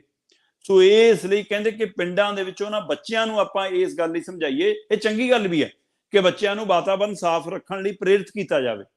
ਸੋ ਇਸ ਲਈ ਇਸ ਜਜ਼ਬਾਤੀ ਪੱਤਾ ਵੀ ਜੇਕਰ ਕੰਮ ਕਰ ਜਾਵੇ ਤਾਂ ਚੰਗਾ ਹੈ। ਇਹ ਸੂਝ ਭਰਿਆ ਕਾਰਵਾਈ ਹੈ ਕਿ ਉਹਨਾਂ ਬੱਚਿਆਂ ਰਾਹੀਂ ਉਹ ਬੱਚੇ ਜਾ ਕੇ ਆਪਣੇ ਮਾਪਿਆਂ ਨੂੰ ਕਹਿਣ। ਤੇ ਕਹਿੰਦੇ ਕਿ ਮਾਪੇ ਫਿਰ ਜਵਾਕਾਂ ਦੀ ਗੱਲ ਕਈ ਵਾਰ ਨਹੀਂ ਮੋੜਦੇ, ਜ਼ਿਆਦਾਤਰ ਨਹੀਂ ਮੋੜਦੇ। ਸੋ ਇਸ ਲਈ ਕਹਿੰਦੇ ਕਿ ਜਦੋਂ ਬੱਚਾ ਜਾ ਕੇ ਬੇਬੇ ਨੂੰ ਕਹੂਗਾ, ਬੇਬੇ ਬਾਪੂ ਨੂੰ ਸਮਝਾਊਗੀ ਤਾਂ ਉਹਦੇ ਹਵਾਲੇ ਸ਼ਾਇਦ ਪਰਾਲੀ ਨੂੰ ਅੱਗ ਘੱਟ ਲੱਗੇ। ਤੇ ਇਸ ਲਈ ਇਹ ਜਜ਼ਬਾਤੀ ਪੱਤਾ। ਦੂਸਰੇ ਪਾਸੇ ਕੱਲ ਫਿਰ ਮੰਤਰੀ, ਖੇਤੀਬਾੜੀ ਮੰਤਰੀ ਜੀ ਅਕਾਲ ਤਖਤ ਸਾਹਿਬ ਪਹੁੰਚੇ। ਅਕਾਲ ਤਖਤ ਸਾਹਿਬ ਗਿਆਨੀ ਹਰਪ੍ਰੀਤ ਸਿੰਘ ਹੋਰਾਂ ਨੂੰ ਬਕਾਇਦਾ ਤੌਰ ਤੇ ਮੁੱਖ ਮੰਤਰੀ ਭਗਵੰਤ ਮਾਨ ਜੀ ਦੇ ਹਵਾਲੇ ਨਾਲ ਉਹ ਅਪੀਲ ਪੱਤਰ, ਉਹ ਬੇਨਤੀ ਪੱਤਰ, ਉਹ ਚਿੱਠੀ ਸੌਂਪੀ ਤੇ ਕਿਹਾ ਕਿ ਤੁਸੀਂ ਸਿੱਖ ਕੌਮ ਦੇ ਨਾਮ, ਕਿਸਾਨੀ ਭਾਈਚਾਰੇ ਦੇ ਨਾਮ, ਸੰਗਤ ਦੇ ਨਾਮ ਇਹ ਸੁਨੇਹਾ ਦਿਓ, ਕਿਉਂਕਿ ਅਕਾਲ ਤਖਤ ਸਾਹਿਬ ਤੋਂ ਦਿੱਤਾ ਸੁਨੇਹਾ ਲੋਕ ਸੁਣਦੇ ਨੇ ਕਿ ਤੁਸੀਂ ਪਵਨ ਗੁਰੂ, ਪਾਣੀ ਪਿਤਾ, ਮਾਤਾ ਧਰਤ ਮਾਤ, ਉਸ ਹਵਾਲੇ ਨਾਲ ਕਿਸਾਨਾਂ ਨੂੰ ਬੇਨਤੀ ਕਰੋ ਕਿ ਜੋ ਮਰਜ਼ੀ ਹੋ ਜਾਵੇ ਆਪਾਂ ਪਰਾਲੀ ਨੂੰ ਅੱਗ ਨਹੀਂ ਲਾਵਾਂਗੇ। ਆਪਾਂ ਆਪਣਾ ਵਾਤਾਵਰਨ, ਆਪਣੀ ਧਰਤੀ, ਆਪਣਾ ਪਾਣੀ, ਆਪਣੀ ਆਬੋ ਹਵਾ ਉਹ ਆਪਾਂ ਗੰਦਲੀ ਖਰਾਬ ਨਹੀਂ ਕਰਾਂਗੇ। ਉਹਦੇ ਲਈ ਤੁਸੀਂ ਬੇਨਤੀ ਕਰੋ ਕਿ ਤੁਹਾਡੀ ਬੇਨਤੀ ਪ੍ਰਵਾਨ ਹੋਵੇਗੀ। ਸੋ ਇਸ ਲਈ ਉਹਨਾਂ ਨੇ ਜਜ਼ਬਾਤੀ ਦੇ ਨਾਲ ਨਾਲ ਧਾਰਮਿਕ ਪੱਤਾ ਵੀ ਖੇਡਿਆ। ਤੇ ਮੈਨੂੰ ਇਹ ਵੀ ਪਤਾ ਲੱਗ ਰਿਹਾ ਕਿ ਆਉਂਦੇ ਦਿਨਾਂ ਦੇ ਵਿੱਚ ਇਹਨਾਂ ਨੇ ਇਹ ਵੀ ਕੋਸ਼ਿਸ਼ ਕੀਤੀ ਹੈ ਕਿ ਕਿਉਂ ਨਾ ਅਸੀਂ ਹੁਣ ਇਸ ਪਹਿਲੂ ਦੇ ਉੱਤੇ ਲੈ ਕੇ ਕਿਸਾਨ ਸੰਗਠਨਾਂ ਨਾਲ ਵੀ ਗੱਲ ਕਰੀਏ ਤੇ ਉਹਨਾਂ ਨੂੰ ਕਹਿੰਦੇ ਸੀ ਬੇਨਤੀ ਕਰਨੀ ਕਿ ਮਸ਼ੀਨਾਂ ਅਸੀਂ ਉਪਲਬਧ ਕਰਾਵਾਂਗੇ, ਪ੍ਰਬੰਧ ਅਸੀਂ ਕਰਾਵਾਂਗੇ, ਪਰਾਲੀ ਸੰਭਾਲਣ ਚੱਕਣ 'ਚ ਅਸੀਂ ਮਦਦ ਕਰਾਂਗੇ, ਪਰ ਤੁਸੀਂ ਅੱਗ ਨਾ ਲਾਓ। ਆਪਾਂ ਕਿਉਂਕਿ ਤੁਹਾਨੂੰ ਧਿਆਨ ਹੋਵੇ ਆਪਾਂ ਕੇਂਦਰ ਦੇ ਹਵਾਲੇ ਦੱਸੀ ਸੀ ਕਿ ਕੇਂਦਰ ਕਿਹੜੀਆਂ ਯੋਜਨਾਵਾਂ ਤੇ ਕੰਮ ਕਰ ਰਿਹਾ। ਸੋ ਇਸ ਲਈ ਇਹ ਵੀ ਆਮ ਆਦਮੀ ਪਾਰਟੀ ਲਈ ਚਿੰਤਾ ਵਾਲੀ ਗੱਲ ਹੈ ਕਿ ਜੇਕਰ ਪਰਾਲੀ ਸੰਭਾਲਣ ਦੇ ਵਿੱਚ ਬੀਜੇਪੀ ਕੋਈ ਮੱਲ ਮਾਰ ਗਈ ਤਾਂ ਫਿਰ ਕਿਤੇ ਅਸੀਂ ਨਾ ਪਿੱਛੇ ਰਹਿ ਜਾਈਏ। ਸੋ ਪਾਰਟੀ ਵਾਲਾ ਰਾਜਨੀਤਿਕ ਪਹਿਲੂ ਵੀ ਹੈ।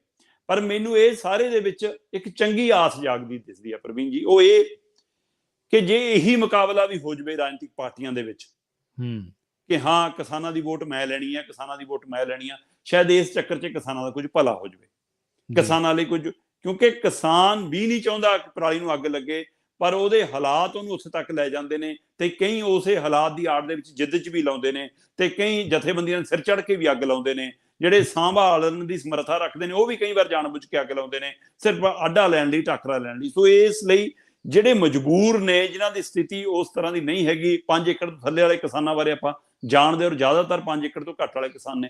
ਸੋ ਉਸ ਮਸਲੇ ਦੇ ਜੇਕਰ ਆਮ ਆਦਮੀ ਪਾਰਟੀ, ਕਾਂਗਰਸ, ਬੀਜੇਪੀ ਇਹ ਮੁਕਾਬਲੇ 'ਚ ਵੀ ਆ ਜਾਵੇ, ਸ਼ਾਇਦ ਕਿਸਾਨਾਂ ਦਾ ਭਲਾ ਹੋ ਜਾਵੇ। ਕਿਉਂਕਿ ਮੈਨੂੰ ਭਲੇ ਦੀ ਆਸ ਇਸ ਲਈ ਜਾਗੀ ਆ, ਬੀਜੇਪੀ ਨਾਲ ਸੰਬੰਧਿਤ, RSS ਨਾਲ ਸੰਬੰਧਿਤ ਕਿਸਾਨ ਸੰਗਠਨ ਦਿੱਲੀ 'ਚ ਧਰਨਾ ਲਾਉਣ ਜਾ ਰਿਹਾ ਪ੍ਰਵੀਨ ਜੀ। ਠੀਕ ਹੈ। ਤੇ ਉਹ ਕਹਿੰਦੇ ਗਰਜਨਾ ਰੈਲੀ ਕਰਨੀ ਆ ਸੀ। ਅੱਛਾ। ਤੇ ਉਸ ਗਰਜਨਾ ਰੈਲੀ ਦੇ ਵਿੱਚ ਕਿਸਾਨਾਂ ਦੇ ਲਈ ਜਿਹੜੇ ਆਰਥਿਕ ਪੈਕੇਜ ਨੇ, ਕਿਸਾਨਾਂ ਦੇ ਲਈ ਰਾਹਤ ਨੇ, ਕਿਸਾਨਾਂ ਦੇ ਲਈ ਮਸ਼ੀਨਰੀ ਹੈ, ਉਹ ਸਾਰੀਆਂ ਚੀਜ਼ਾਂ ਦੀ ਅਸੀਂ ਮੁੱਖ ਮੰਗਾਂ ਨੇ ਜਿਹੜੀਆਂ ਸਾਡੀਆਂ, ਚਾਹੇ ਉਹ MSP ਵਰਗੀਆਂ ਮੰਗਾਂ ਨੇ, ਚਾਹੇ ਉਹ ਕੋਈ ਸਬਸਿਡੀਆਂ ਵਾਲੀਆਂ ਮੰਗਾਂ ਨੇ, ਚਾਹੇ ਉਹ ਮਸ਼ੀਨਰੀ ਉਪਲਬਧ ਕਰਾਉਣੀਆਂ ਮੰਗਾਂ ਨੇ, ਅਜਿਹੀਆਂ ਕੁਝ ਮੰਗਾਂ ਲੈ ਕੇ RSS ਦਾ ਕਿਸਾਨੀ ਵਿੰਗ ਉਹ ਧਰਨਾ ਲਾਉਣ ਦੀ ਤਿਆਰੀ ਕਰ ਰਿਹਾ ਤੇ ਉਹਨੇ ਐਲਾਨ ਕਰ ਦਿੱਤਾ। ਉਹ ਤੋਂ ਵੀ ਮੈਨੂੰ ਆਸ ਜਾਗਦੀ ਹੈ ਕਿ ਜੇ ਉਹ ਧਰਨਾ ਲਾ ਆ ਰਹੇ ਨੇ, ਉਹ ਮੰਗਾਂ ਰੱਖਣਗੇ, ਹੋ ਸਕਦਾ ਉਹਨਾਂ ਦੀਆਂ ਮੰਗਾਂ ਦੇ ਹਵਾਲੇ ਨਾਲ ਮੰਗਾਂ ਪ੍ਰਵਾਨ ਹੋਣ ਤਾਂ ਕਿ ਸਿਹਰਾ ਉਹਨਾਂ ਨੂੰ ਚਲਾ ਜਾਵੇ, ਪਰ ਮਸਲਾ ਕਿਸਾਨਾਂ ਦਾ ਹੱਲ ਹੋ ਸਕਦਾ। ਕਿਉਂਕਿ 3 ਖੇਤੀ ਕਾਨੂੰਨ ਸਮੇਂ ਵੀ ਇਹ ਸੰਗਠਨ ਨੇ ਧਮਕੀ ਦੇਤੀ ਸੀ ਅਖੀਰ ਚ ਆ ਕੇ ਤੇ ਜਦੋਂ ਵੀ ਆਪਾਂ ਤਦ ਵੀ ਅਸੀਂ ਗੱਲ ਕੀਤੀ ਕਿ RSS ਦਾ ਕਿਸਾਨੀ ਵਿੰਗ ਵੀ ਹੁਣ ਜੇਕਰ ਇਹ ਸਵਾਲ ਨੇ ਸਾਹਮਣੇ ਆ ਰਿਹਾ ਤਾਂ ਇਹਦਾ ਮਤਲਬ ਕੁਝ ਹੋ ਸਕਦਾ। ਸੋ ਪਰਾਲੀ ਦੇ ਮਸਲੇ ਤੇ ਜਿਵੇਂ ਹੁਣ ਪੰਜਾਬ ਸਰਕਾਰ ਵੀ ਸਾਹਮਣੇ ਆਈ ਹੈ, ਕੇਂਦਰ ਸਰਕਾਰ ਦੀਆਂ ਨੀਤੀਆਂ ਵੀ ਸਾਹਮਣੇ ਆਉਣ ਲੱਗੀਆਂ, ਉਹ ਤੋਂ ਲੱਗਦਾ ਕਿ ਸ਼ਾਇਦ ਕਿਸਾਨਾਂ ਦਾ ਪਰਾਲੀ ਤੋਂ ਛੁਟਕਾਰਾ ਵੀ ਹੋ ਜਾਵੇ ਔਰ ਉਹਨਾਂ ਤੇ ਆਰਥਿਕ ਬੋਝ ਵੀ ਨਾ ਪਵੇ ਇਹਨੂੰ ਸੰਭਾਲਣ ਦਾ, ਤੇ ਇਹਦੇ ਤੋਂ ਵੀ ਆਸ ਜਾਗਦੀ ਹੈ। ਸੋ ਜੇਕਰ ਇਸ ਮੁਕਾਬਲੇ 'ਚ ਕਿਸਾਨਾਂ ਦਾ ਭਲਾ ਹੁੰਦਾ ਤਾਂ ਹੋ ਜਾਣਾ ਚਾਹੀਦਾ ਪ੍ਰਵੀਨ ਜੀ। ਜੀ ਬਿਲਕੁਲ ਹੋ ਜਾਣਾ ਚਾਹੀਦਾ, ਇਹਦੇ ਵਿੱਚ ਕੋਈ ਦੋ ਰਾਏ ਨਹੀਂ। ਵੱਧਦੇ ਹਾਂ ਅਗਲੀ ਖਬਰ ਦੇ ਵੱਲ ਸ਼ਰਮਾ ਜੀ। ਤੇ ਦੀਪਕ ਟੀਨੂ ਦੇ ਨਾਲ ਜਿਹੜੀ ਸਾਥਣ ਸੀਗੀ ਉਹ ਤਾਂ ਮੁੰਬਈ ਏਅਰਪੋਰਟ ਤੋਂ ਕਰ ਲਈ ਗਈ ਹੈ ਗ੍ਰਿਫਤਾਰ, ਪਰ ਹੁਣ ਚਰਚਾਵਾਂ, ਖਬਰਾਂ, ਕਿਆਸਰ ਆਈਆਂ, ਅਟਕਲਾਂ ਇਹ ਵੀ ਲਾਈਆਂ ਜਾ ਰਹੀਆਂ ਕਿ ਦੀਪਕ ਟੀਨੂ ਪੰਜਾਬ ਤੋਂ ਵਿਦੇਸ਼ ਭੱਜਣ ਦੇ ਵਿੱਚ ਕਾਮਯਾਬ ਹੋ ਗਿਆ। ਬਿਲਕੁਲ ਪ੍ਰਵੀਨ ਜੀ, ਇਹ ਕਿਆਸ ਰਾਈਆਂ ਪਹਿਲੇ ਦਿਨ ਤੋਂ ਲੱਗ ਰਹੀਆਂ ਸੀਗੀਆਂ। ਬੇਸ਼ੱਕ ਉਸੇ ਦਿਨੇ ਕਹਿੰਦੇ ਪੰਜਾਬ ਦੇ ਬਾਰਡਰ ਸੀਲ ਕਰਤੇ, ਲੁੱਕ-ਆਊਟ ਨੋਟਿਸ ਜਾਰੀ ਕਰਤਾ, ਨੇਪਾਲ ਦੇ ਬਾਰਡਰ ਤੱਕ ਸੂਚਨਾ ਭੇਜਤੀ, ਏਅਰਪੋਰਟਾਂ ਦੇ ਸੂਚਨਾ ਭੇਜਤੀ, ਉਹਦੇ ਬਾਵਜੂਦ ਵੀ ਇਹ ਕੁੜੀ ਮੁੰਬਈ ਏਅਰਪੋਰਟ ਤੱਕ ਪਹੁੰਚੀ ਤੇ ਮੁੰਬਈ ਏਅਰਪੋਰਟ ਤੋਂ ਗ੍ਰਿਫਤਾਰ ਹੋਈ। ਇਹਦਾ ਮਤਲਬ ਤੁਸੀਂ ਉਨੇ ਹਜੇ ਚੁਕੰਨੇ ਨਹੀਂ ਸੀ ਜਿੰਨੇ ਚੁਕੰਨੇ ਉਹ ਸੀ, ਜਿੰਨੇ ਐਡਵਾਂਸ ਉਹ ਸੀ। ਤੇ ਹੁਣ ਇਹ ਕੁੜੀ ਜਿਹੜੀ ਮਾਲਦੀਵ ਖੁਦ ਜਾਣ ਦੀ ਤਿਆਰੀ ਸੀ, ਉਹਦੇ ਹਵਾਲੇ ਨਾਲ ਵੀ ਤੇ ਕੁਝ ਹੋਰ ਚਰਚਾਵਾਂ ਵੀ ਆ ਰਹੀਆਂ ਕਿ ਪੁਲਿਸ ਅਮਲੇ ਫਾਲੇ ਜਿਹੜੀ ਜਾਂਚ ਕਰਨ ਵਾਲੀ ਧਿਰ ਉਹਨੂੰ ਵੀ ਸ਼ੰਕੇ ਸ਼ੋਭੇ ਹੈਗੇ ਨੇ ਕਿ ਦੀਪਕ ਟੀਨੂ ਬਾਇਆ ਮਾਲਦੀਵ ਅਰਬ ਕੰਟਰੀ ਕਿਸੇ ਪਹੁੰਚ ਗਿਆ ਜੀ। ਸੋ ਇਸ ਲਈ ਜੇਕਰ ਅਜਿਹਾ ਹੋਇਆ ਤਾਂ ਫਿਰ ਉਹ ਕਿੱਥੇ ਆ ਲੁੱਕ-ਆਊਟ ਨੋਟਸ, ਕਿੱਥੇ ਨੇ ਏਅਰਪੋਰਟ ਤੇ ਪ੍ਰਬੰਧ? ਤੇ ਅਜਿਹਾ ਇਹ ਪਹਿਲੀ ਵਾਰ ਨਹੀਂ ਹੋਏਗਾ, ਫਿਰ ਇਸ ਤੋਂ ਪਹਿਲਾਂ ਵੀ ਅਜਿਹਾ ਕੁਝ ਹੁੰਦਾ ਰਿਹਾ। ਸੋ ਜਿਸ ਦੀਪਕ ਟੀਨੂ ਬਾਰੇ ਤੁਰੰਤ ਨੋਟਿਸ ਜਾਰੀ ਹੋ ਗਿਆ ਹੋਵੇ, ਉਹਦੇ ਬਾਵਜੂਦ ਵੀ ਉਹਦੀ ਸਹੇਲੀ ਏਅਰਪੋਰਟ ਤੱਕ ਪਹੁੰਚ ਜਾਵੇ, ਬਾਕੀ ਦੋ ਸਹੇਲੀਆਂ ਦਾ ਜੇ ਅਤਾ ਪਤਾ ਨਾ ਹੋਵੇ ਹੈ, ਤੇ ਖੁਦ ਦੀਪਕ ਟੀਨੂ ਜੀ ਜਿਹਨੂੰ ਫੜਨ ਦੇ ਲਈ ਸਾਰੀ ਚੋਰ ਜਮਾਇਸ਼ ਹੈ ਉਹਦੇ ਬਾਰੇ ਪੁਲਿਸ ਕਹਿ ਰਹੀ ਹੋਵੇ ਕਿ ਅਜੇ ਉਹਦੇ ਟਿਕਾਣੇ ਦਾ ਸਾਨੂੰ ਕੋਈ ਅੰਦਾਜ਼ਾ ਨਹੀਂ, ਸ਼ੰਕਾ ਹੀ ਨਹੀਂ ਜੀ ਕਿ ਉਹ ਇੱਥੇ ਹੈ ਕਿ ਉੱਥੇ ਹੈ, ਪਰ ਪੁਲਿਸ ਦਮ ਭਰ ਰਹੀ ਹੈ ਕਿ ਨਹੀਂ ਜੀ ਉਹ ਵਿਦੇਸ਼ ਨਹੀਂ ਗਿਆ ਜੀ। ਪਰ ਇਹ ਕੁੜੀ ਨੇ ਕਹਿੰਦੇ ਆਪਣੇ ਇਸ ਪੁਲਿਸ ਦੀ ਗ੍ਰਿਫਤਾਰੀ ਦੇ ਦੌਰਾਨ ਬਿਆਨ 'ਚ ਇਹ ਗੱਲ ਮੰਨੀ ਆ ਕਿ ਮੇਰੇ ਪਾਸਪੋਰਟ ਦਾ ਪ੍ਰਬੰਧ, ਮੇਰੀ ਟਿਕਟ ਦਾ ਪ੍ਰਬੰਧ, ਮੈਨੂੰ ਮਾਲਦੀਵ ਪਹੁੰਚਾਉਣ ਦਾ ਪ੍ਰਬੰਧ ਵੀ ਉਸਨੇ ਕੀਤਾ ਸੀ ਤੇ ਉਹ ਖੁਦ ਵੀ ਇੱਥੋਂ ਵਿਦੇਸ਼ ਨਿਕਲ ਗਿਆ। ਸੋ ਇਹਨੇ ਇਹ ਤਾਂ ਨਹੀਂ ਕਿਹਾ, ਪਰ ਪੁਲਿਸ ਸੂਤਰਾਂ ਦੇ ਹਵਾਲੇ ਨਾਲ ਕਿਹਾ ਜਾ ਰਿਹਾ ਕਿ ਹੋ ਸਕਦਾ ਉਹ ਵੀ ਬਾਇਆ ਮਾਲਦੀਵ ਹੋ ਕੇ ਹੀ ਮਤਲਬ ਕਿ ਕਹਿੰਦੇ ਅਰਬ ਕੰਟਰੀ ਗਿਆ ਹੋਵੇ। ਸੋ ਇਹ ਵੱਡਾ ਸਵਾਲ ਖੜਾ ਕਿ ਹਾਂ ਹੁਣ ਇਸ ਕੁੜੀ ਨੂੰ ਲੈ ਕੇ ਸਵਾਲ ਬੜਾ ਆ ਰਿਹਾ ਸੀਗਾ ਕਿ ਇਹ ਪੁਲਿਸ ਵਾਲੀ ਜੀ ਕਿਉਂਕਿ ਕਈ ਨਿਊਜ਼ ਚੈਨਲਾਂ ਤੇ ਚਲਾਤੀ ਸੀ ਇਹ ਗੱਲ। ਸੋ ਆਪਾਂ ਉਸ ਦਿਨ ਵੀ ਸ਼ੰਕੇ ਸ਼ੋਭੇ ਖੜੇ ਕੀਤੇ ਸੀਗੇ ਕਿ ਭਾਈ ਪੁਲਿਸ ਵਾਲੀ ਦੀ ਸਹੇਲੀ ਦੱਸੀ ਜ਼ਰੂਰ ਜਾ ਰਹੀ ਹੈ, ਪਰ ਕਿਹਾ ਜਾ ਰਿਹਾ ਕਿ ਉਹਦੀ ਅਜੇ ਗ੍ਰਿਫਤਾਰੀ ਨਹੀਂ ਹੋਈ। ਜੇਕਰ ਉਹ ਹੋਈ ਹੈ ਜਾਂ ਕੁਝ ਪਤਾ ਹੈ ਪੁਲਿਸ ਨੂੰ, ਤਾਂ ਪੁਲਿਸ ਖੁਦ ਉਹਦਾ ਪੱਖ ਲੁਕਾਉਣਾ ਚਾਹੁੰਦੀ ਹੈ ਕਿ ਉਹਦੇ ਨਾਲ ਪੰਜਾਬ ਪੁਲਿਸ ਦੀ ਬਦਨਾਮੀ ਸਾਹਮਣੇ ਆ ਜਾਵੇ, ਉਹਨੂੰ ਸੀਨ ਚੋਂ ਹੀ ਬਾਹਰ ਕਰਨਾ ਚਾਹੁੰਦੀ ਹੈ, ਉਹਨੂੰ ਕਾਗਜ਼ਾਂ ਚੋਂ ਹੀ ਬਾਹਰ ਕਰਨਾ ਚਾਹੁੰਦੀ ਹੈ। ਪਰ ਜਿਹੜੀ ਕੁੜੀ ਇਹ ਫੜੀ ਗਈ ਹੈ, ਕਹਿੰਦੇ ਇਹਦੇ ਬਾਰੇ ਇਹ ਕਿਹਾ ਜਾ ਰਿਹਾ ਕਿ ਇਹ ਤਾਂ ਮੇਕਅਪ ਦਾ ਕੰਮ ਕਰਦੀ ਸੀ, ਜੀਰਕਪੁਰੇ ਦਾ ਰਹਿਣ ਟਿਕਾਣਾ ਸੀ, ਉਹਦੇ ਸੰਪਰਕ 'ਚ ਸੀ ਤੇ ਪਰ ਇਹਦੀ ਮਾਂ ਕਹਿੰਦੇ ਸ਼ਾਇਦ ਚੰਡੀਗੜ੍ਹ ਪੁਲਿਸ ਦੇ ਵਿੱਚ, ਇਹ ਵੀ ਚਰਚਾ ਹੁੰਦੀ ਹੈ। ਸੋ ਅਜੇ ਕਹਿੰਦੇ ਦੂਜੀ ਪੁਲਿਸ ਵਾਲੀ, ਪੰਜਾਬ ਪੁਲਿਸ ਵਾਲੀ ਸਹੇਲੀ ਉਹਦੀ ਫੜਨੀ ਬਾਕੀ ਵੀ ਹੈ, ਪਰ ਪੰਜਾਬ ਪੁਲਿਸ ਇਹ ਹਵਾਲਾ ਦਿੰਦੀ ਹੈ ਕਿ ਨਹੀਂ ਉਹਦੀ ਅਜਿਹੀ ਕੋਈ ਸਹੇਲੀ ਨਹੀਂ ਸੀ, ਕੋਈ ਉਹਦੇ ਸੰਬੰਧ ਨਹੀਂ ਸੀ। ਹੁਣ ਇਸ ਕੁੜੀ ਨੂੰ ਰਾਜਪੁਰੇ ਲਿਆਂਦਾ, ਜਿਹੜੀ ਫੜੀ ਹੈ ਰਾਜਪੁਰੇ ਤੋਂ ਪੁੱਛਗਿੱਛ ਹੋ ਰਹੀ ਹੈ ਤੇ ਉਧਰ ਦੂਏ ਪ੍ਰਿਤਪਾਲ ਤੋਂ ਲਗਾਤਾਰ ਪੁੱਛਗਿੱਛ ਜਾਰੀ ਹੈ। ਉਹਦੇ ਇਹਦੇ ਨਾਲ ਕਹਿੰਦੇ ਕੁਝ ਹੋਰ ਅਫਸਰ ਵੀ ਸ਼ੰਕਾ ਦੇ ਘੇਰੇ 'ਚ ਆ ਗਏ ਨੇ, ਕੁਝ ਹੋਰ ਅਫਸਰਾਂ ਦੇ ਉੱਤੇ ਵੀ ਸਵਾਲ ਆ ਗਏ ਨੇ ਕਿ ਉਹ ਵੀ ਕੀ ਕਿਸੇ ਮਸਲੇ ਦੇ ਵਿੱਚ ਸ਼ਾਮਲ ਨੇ। ਪਰ ਫਿਲਹਾਲ ਵੱਡੀ ਚੁਣੌਤੀ ਪੰਜਾਬ ਪੁਲਿਸ ਲਈ, ਪੰਜਾਬ ਸਰਕਾਰ ਲਈ ਦੀਪਕ ਟੀਨੂ ਬਣਿਆ ਤੇ ਜਿਵੇਂ ਉਹਦੀ ਇਹ ਸਹੇਲੀ ਫੜੀ ਹੈ ਉਹ ਤੋਂ ਇੱਕ ਪਾਸੇ ਆਸ ਵੀ ਜਾਗਦੀ ਹੈ ਕਿ ਹੋ ਸਕਦਾ ਇਹਦੇ ਰਾਹੀਂ ਉੱਥੇ ਤੱਕ ਪਹੁੰਚ ਜਾਣ, ਪਰ ਦੂਏ ਪਾਸੇ ਜਿਵੇਂ ਇਹ ਏਅਰਪੋਰਟ ਤੱਕ ਪਹੁੰਚ ਗਈ ਉਵੇਂ ਇਹ ਵੀ ਖਤਰਾ ਖੜਾ ਕਿਤੇ ਉਹ ਏਅਰਪੋਰਟ ਤੋਂ ਜਹਾਜ਼ ਉੜ ਵੀ ਨਾ ਗਿਆ ਹੋਵੇ ਤੇ ਇਸ ਲਈ ਉਹ ਵਿਦੇਸ਼ ਨਾ ਚਲਾ ਗਿਆ ਹੋਵੇ। ਸੋ ਦੋਏ ਪਾਸਿਓਂ ਮਤਲਬ ਕਿ ਸਵਾਲ ਖੜੇ ਨੇ ਤੇ ਜਿਉਂ-ਜਿਉਂ ਦਿਨ ਲੰਘਦੇ ਜਾਂਦੇ ਨੇ ਤਿਉਂ-ਤਿਉਂ ਪੰਜਾਬ ਪੁਲਿਸ ਦੇ ਹੱਥ ਕਮਜ਼ੋਰ ਹੁੰਦਾ ਨਜ਼ਰ ਆਉਂਦਾ। ਜੀ ਬਿਲਕੁਲ। ਅਗਲੀ ਖਬਰ ਦੇ ਵੱਲ ਵਧੀਏ ਸ਼ਰਮਾ ਜੀ ਤੇ ਗੱਲ ਕਰੀਏ ਭਾਜਪਾ ਦੇ ਮਿਸ਼ਨ ਦੀ। ਭਾਜਪਾ ਨੇ ਹੁਣ ਤੋਂ ਹੀ 2024 ਦਾ ਮਿਸ਼ਨ ਹੈ ਜਿਹੜਾ ਉਹ ਸ਼ੁਰੂ ਕੀਤਾ ਹੋਇਆ। ਵੈਸੇ ਤਾਂ ਕਾਫੀ ਟਾਈਮ ਤੋਂ ਹੀ 19 ਤੋਂ ਬਾਅਦ 24 ਵਾਲਾ ਚੱਲ ਪਿਆ ਸੀ, ਪਰ ਹੁਣ ਇਹਨਾਂ ਦੇ ਮਿਸ਼ਨ ਦੇ ਵਿੱਚ ਇੱਕ ਮਿਸ਼ਨ ਹੋਰ ਜੁੜ ਗਿਆ, ਮਿਸ਼ਨ ਬਜ਼ੁਰਗ। ਇਹ ਕੀ ਕਹਿੰਦਾ ਜੀ ਮਿਸ਼ਨ ਬਜ਼ੁਰਗ? ਪ੍ਰਵੀਨ ਜੀ, ਜਦੋਂ ਸੋਸ਼ਲ ਮੀਡੀਆ ਦਾ ਯੁੱਗ ਆਇਆ ਤਾਂ ਸਭ ਤੋਂ ਵੱਧ ਜੇਕਰ ਸੋਸ਼ਲ ਮੀਡੀਆ ਨੂੰ ਕਿਸੇ ਨੇ ਵਰਤਿਆ ਤਾਂ ਭਾਜਪਾ ਸੀ। ਚਾਹੇ ਇਹਨਾਂ ਦੇ ਰਾਹੀਂ ਉਹ ਇਹਨਾਂ ਦਾ ਪ੍ਰਸ਼ਾਂਤ ਕਿਸ਼ੋਰ ਇਹਨਾਂ ਨੇ ਲਿਆਂਦਾ ਤੇ ਪਹਿਲਾਂ ਇਹਨਾਂ ਲਈ ਉਹ ਕੰਮ ਕਰਦਾ ਰਿਹਾ, ਸੋ ਚਾਹੇ ਉਹਦੇ ਰੂਪ 'ਚ ਵਰਤਿਆ ਗਿਆ, ਪਰ ਜਿੰਨੀ ਵਰਤੋਂ ਇਹਨਾਂ ਨੇ ਕੀਤੀ ਫਿਰ ਨੌਜਵਾਨਾਂ ਲਈ ਜਿਹੋ ਜਿਹੇ ਪ੍ਰੋਗਰਾਮ ਨੌਜਵਾਨ ਜੋੜੋ ਮੈਂ, ਫਿਰ ਚਾਹੇ ਧਾਰਮਿਕ ਪੱਤਾ ਖੇਡ ਕੇ ਫਿਰ ਉਸ ਹਵਾਲੇ ਨਾਲ। ਪਰ ਹੁਣ ਮਤਲਬ ਕਿ ਬੀਜੇਪੀ ਨੇ 2024 ਲਈ ਆਪਣਾ ਇੱਕ ਨਵਾਂ ਦਾ ਖੇਡਿਆ। ਇਹ ਬਾਕੀਆਂ ਨਾਲੋਂ ਇੱਕ ਪਹਿਲਾਂ ਚਾਲ ਚੱਲਦੀ ਹੈ, ਬਾਕੀਆਂ ਨਾਲੋਂ ਇੱਕ ਵੱਖਰੀ ਚਾਲ ਚੱਲਦੀ ਹੈ ਤੇ ਉਹ ਚਾਲ 2024 ਲਈ ਬਜ਼ੁਰਗ ਮਿਸ਼ਨ ਬਜ਼ੁਰਗ ਦੇ ਅਦਾਏ। ਭਾਰਤ ਦੇ ਵਿੱਚ ਕਹਿੰਦੇ 13 ਕਰੋੜ ਦੇ ਕਰੀਬ ਇਹਨਾਂ ਨੂੰ 60+ ਬਜ਼ੁਰਗਾਂ ਦੇ ਅੰਕੜੇ ਇਕੱਠੇ ਹੋਏ ਨੇ ਜਿਹੜੇ ਵੋਟਰ ਨੇ 60 ਪਲੱਸ ਉੱਪਰ ਨੇ ਉਹ 13 ਕਰੋੜ ਨੇ, ਤੇ 50 ਲੱਖ ਵਾਲੇ ਇਹਨਾਂ ਨੇ ਕੁਝ ਸੂਬੇ ਮਤਲਬ ਕਿ ਉਸ ਹਵਾਲੇ ਨਾਲ ਕੱਢੇ ਨੇ, ਜਿਨ੍ਹਾਂ ਦੇ ਵਿੱਚ 10-11 ਸੂਬੇ ਆਉਂਦੇ ਨੇ, ਜਿਨ੍ਹਾਂ ਦੇ ਵਿੱਚ ਮੈਨੂੰ ਪਤਾ ਲੱਗ ਰਿਹਾ ਕਿ ਰਾਜਸਥਾਨ ਹੈ, ਬਿਹਾਰ ਹੈ, ਮੱਧ ਪ੍ਰਦੇਸ਼ ਹੈ, ਮਹਾਰਾਸ਼ਟਰ ਹੈ, ਤਾਮਿਲਨਾਡੂ ਹੈ, ਕਰਨਾਟਕਾ ਹੈ, ਯੂਪੀ ਹੈ, ਆਂਧਰਾ ਪ੍ਰਦੇਸ਼ ਹੈ, ਤੇਲੰਗਾਨਾ ਹੈ, ਪੱਛਮੀ ਬੰਗਾਲ ਹੈ। ਅਜਿਹੇ ਸੂਬੇ ਨੇ ਜਿੱਥੇ ਕਹਿੰਦੇ 50 ਲੱਖ ਦੇ ਗੇੜ ਦੇ ਵਿੱਚ ਬਜ਼ੁਰਗ ਬੈਠਾ।